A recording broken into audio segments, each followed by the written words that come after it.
My girlfriend said I was too available, so I stopped surprising her after I drove across Columbus with her favorite dinner. She called my effort unattractive, so I finally looked at every sacrifice I had made, and the quiet decision I made that night changed both of us.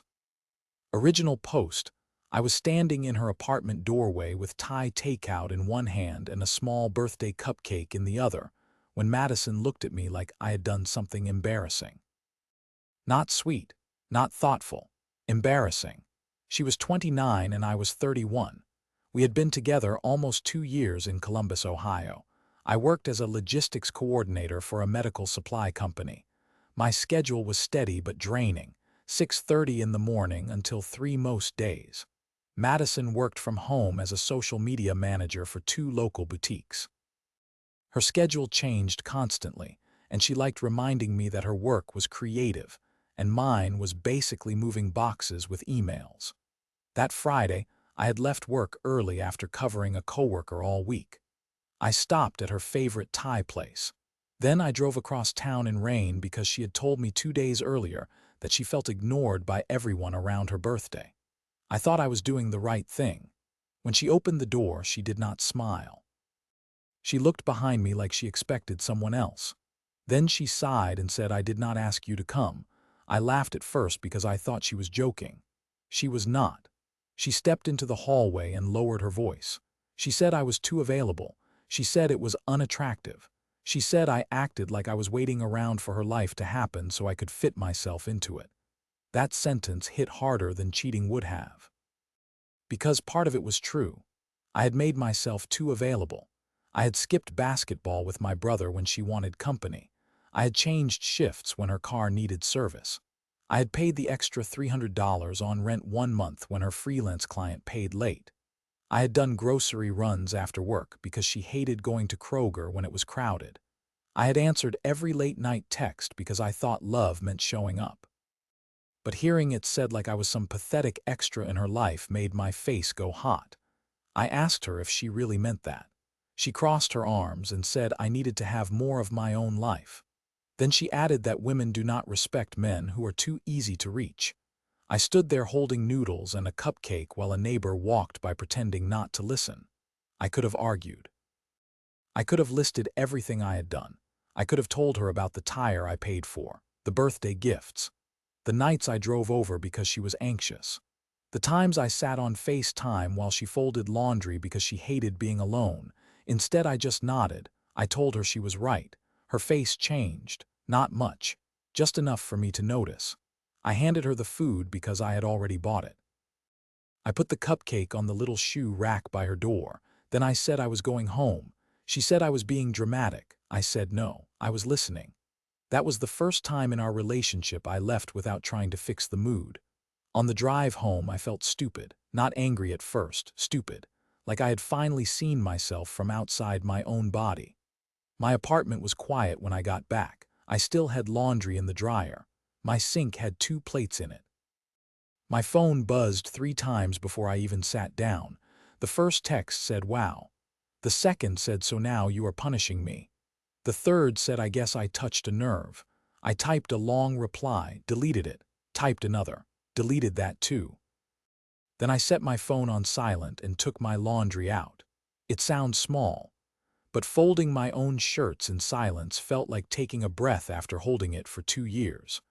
Update 1: the next morning, Madison texted like nothing had happened. She asked if I wanted to grab coffee before she met her friend Jenna downtown. Normally, I would have said yes immediately. I would have moved my grocery run. I would have pretended I was not tired. Instead, I told her I already had plans. That was true. My plan was to go to the gym and clean my apartment. She replied with one word, "Okay." Then came the little tests. At noon, she sent a picture of her coffee cup. I liked it, but did not start a conversation. At 2, she asked what I was doing. I answered 20 minutes later and said I was at Target. At 4, she said Jenna thought I was acting cold. That bothered me because Jenna only knew whatever version Madison gave her. By Sunday night, I realized how much of our relationship had been built around me responding fast enough to keep her comfortable. If she was bored, I came over. If she was sad, I ordered food. If she was stressed, I listened for hours. But when I needed something simple like reassurance or appreciation, she treated it like pressure. I was not innocent in that dynamic. I trained her to expect instant access. I made myself the emergency contact for every feeling she had. Then I quietly resented her when she used what I offered. That was the part I did not want to admit. Monday after work, she called me while I was cooking chicken and rice. I almost answered with the stove still on because that was my habit. Then I let it ring. She called again. Then she texted saying, "I guess you are busy being attractive now." That one actually made me laugh, not because it was funny, because it showed she still thought this was a game. I replied later and said I was not trying to punish her. I was trying to listen to what she said and rebuild my own routine. She sent back a long message saying I was twisting her words. She said she only meant I should be more independent. She said I was making her feel guilty for being honest. That night, my brother Caleb came over to watch the game. He had never liked Madison much, but he tried to be respectful. Halfway through the second quarter, he asked why I kept checking my phone like I was waiting for a court verdict. I told him what happened. He did not roast her like I expected. He just said something that stuck with me. He said being loved should not make you feel unemployed from your own life. I sat with that all night, because that was exactly how I felt, like I had slowly quit myself to be on call for someone else. Tuesday was the first real twist. Madison posted an Instagram story with a picture of her laptop and a coffee shop table. The caption said, "Learning that people show their true colors when you set boundaries." I did not reply. I did not like it. I did not send the defensive paragraph burning in my head, but my phone lit up anyway. Her friend Jenna texted me saying Madison was hurt and I should not ice her out over one honest conversation. I asked Jenna if Madison had mentioned the exact words she used. Jenna said Madison only told her I freaked out because she asked for space. That was when the sadness changed shape. It was not just that Madison hurt me. It was that she edited the story so my reaction looked like the problem. Update 2. I met Madison Wednesday evening at a small diner near German Village because she said we needed to talk like adults. I agreed because a part of me still wanted her to understand, not beg. Not apologize perfectly, just understand. She arrived 10 minutes late and looked annoyed that I was already seated. She started by saying she missed me.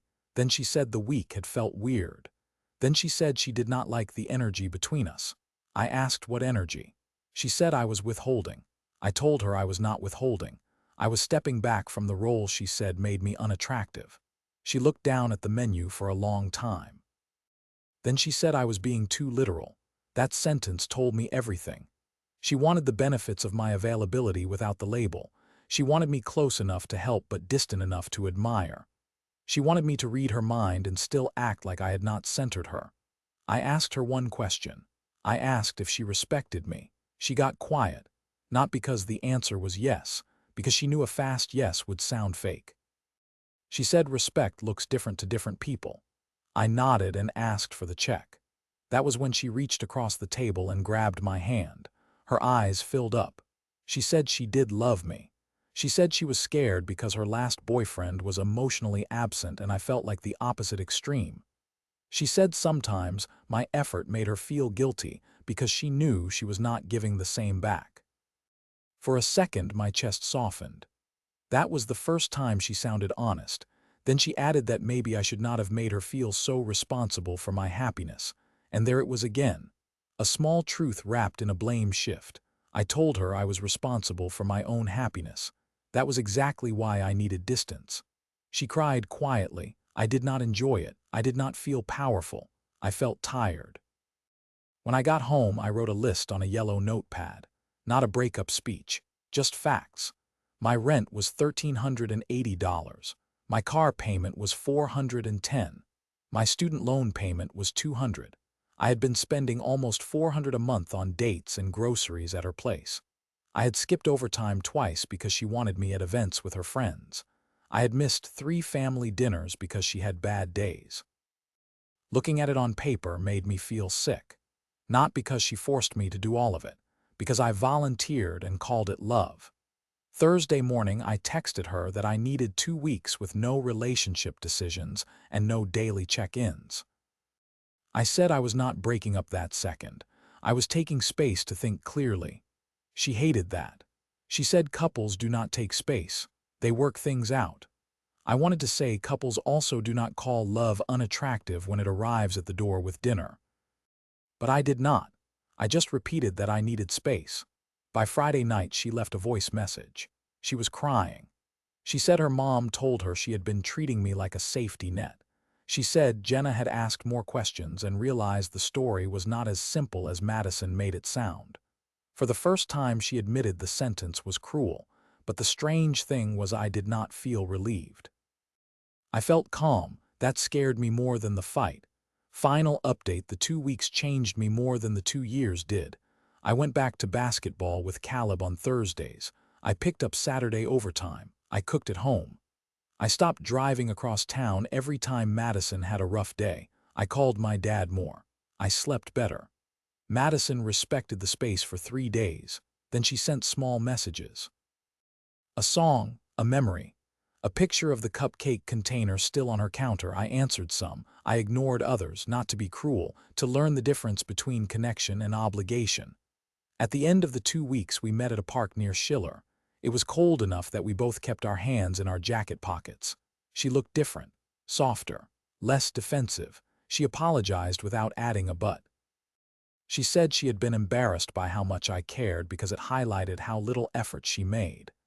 She said calling me too available was easier than admitting she was taking me for granted. I believed her. I also knew belief did not mean I had to stay. That was the hardest part. People think leaving is easy when someone hurts you. It is not, especially when they finally say the words you needed earlier, especially when they look sorry. Especially when your brain starts replaying the good parts like evidence for staying.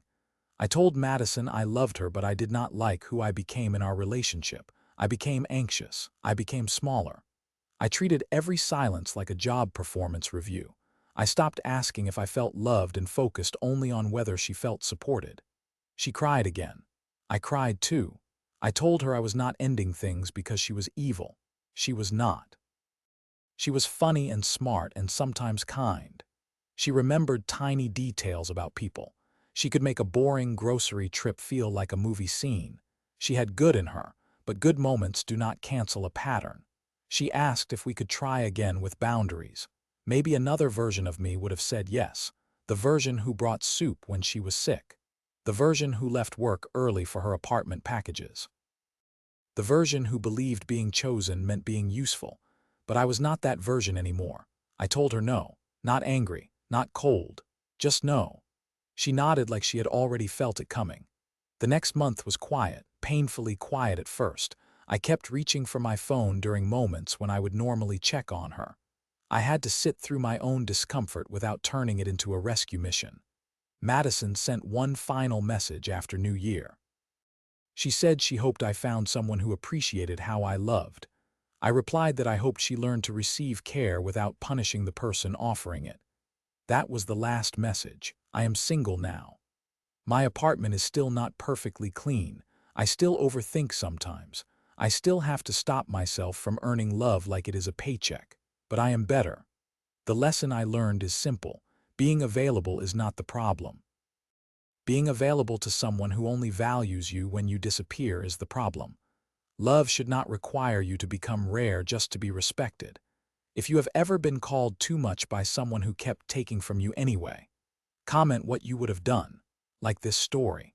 Share it with someone who needs the reminder, and subscribe for more stories about love, self-respect, and the moments that finally wake us up.